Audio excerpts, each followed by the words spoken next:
Kinzinger has to deal with from his own family. He got this letter from all of his cousins, well, from a large chunk of them, that say, oh my, what a disappointment you are to us and to God.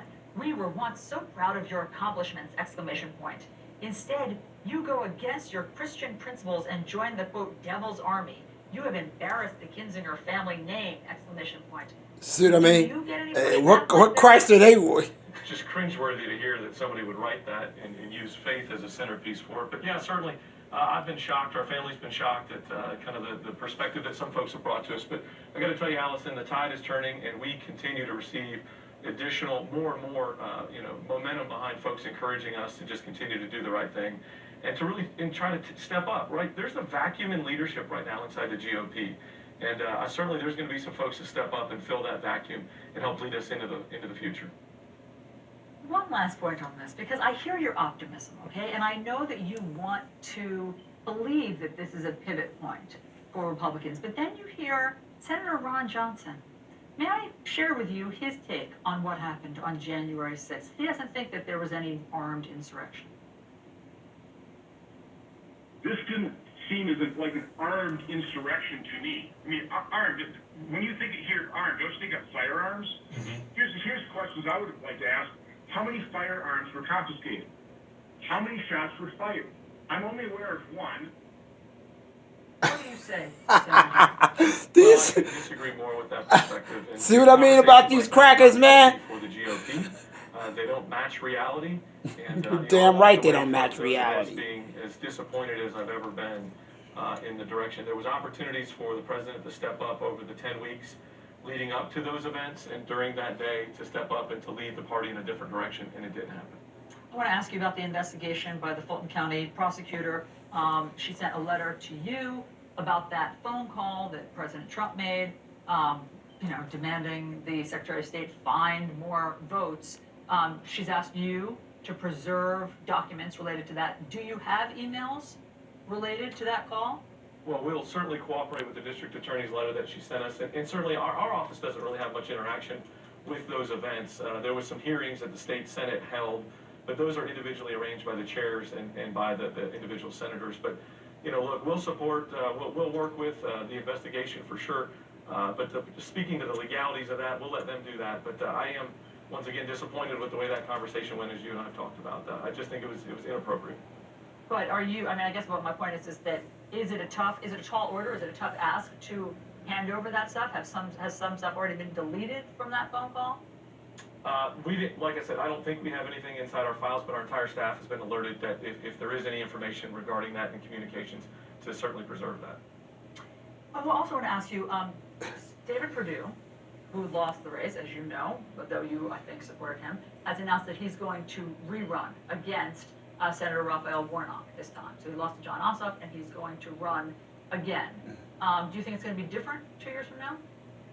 So, look, Senator Perdue has been a stalwart conservative here in Georgia, and certainly I think over the next 2 years, if he does decide to run, I think I saw something last night where he filed some paperwork for it. But if he does decide to run, then my encouragement to him would be to stay focused on the conservative policies that he helped get across the finish line in his 6 years in office. And try to remind Georgians that really aligns with our conservative values here in the state. Lieutenant Governor Jeff Duncan, thank you. We always appreciate getting your. And see, this is the kind of thing I'm talking about.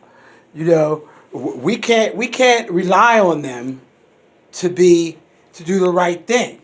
You know what I mean? They preach this on, and you got to do the right thing, and things will happen, and life will be better for you, and you just got to hang on. That's a bunch of bull crap, right?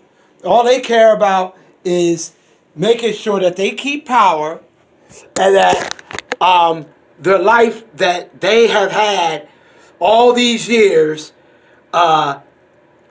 is maintained.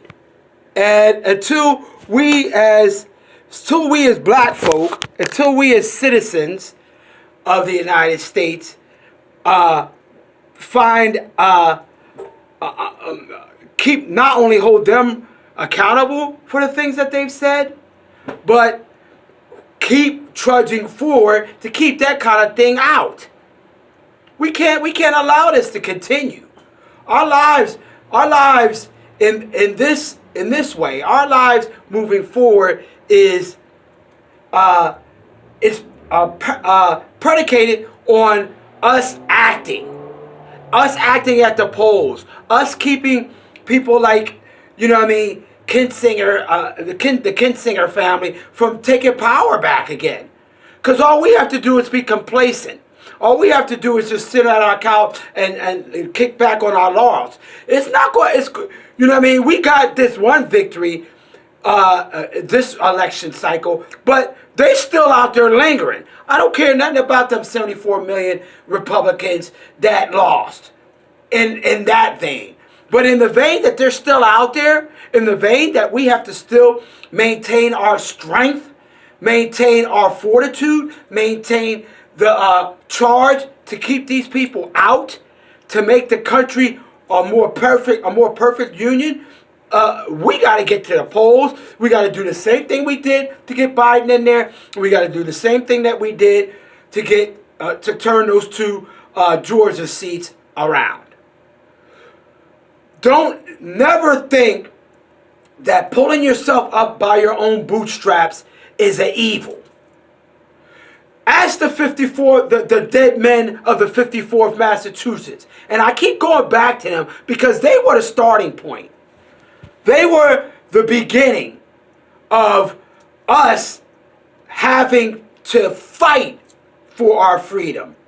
Our freedom wasn't given to us. You know what I mean? The Reconstruction was all messed up and everything else, but without laying our bodies on the line, without putting ourselves out there, nothing's going to happen. It's not going to happen. We as Negroes, we as niggas, we as black folk, gotta keep at it. You know, and we gotta reach across all other demographics as well. Because if we don't, we will find ourselves back pre-Trump. I'm talking pre-Trump.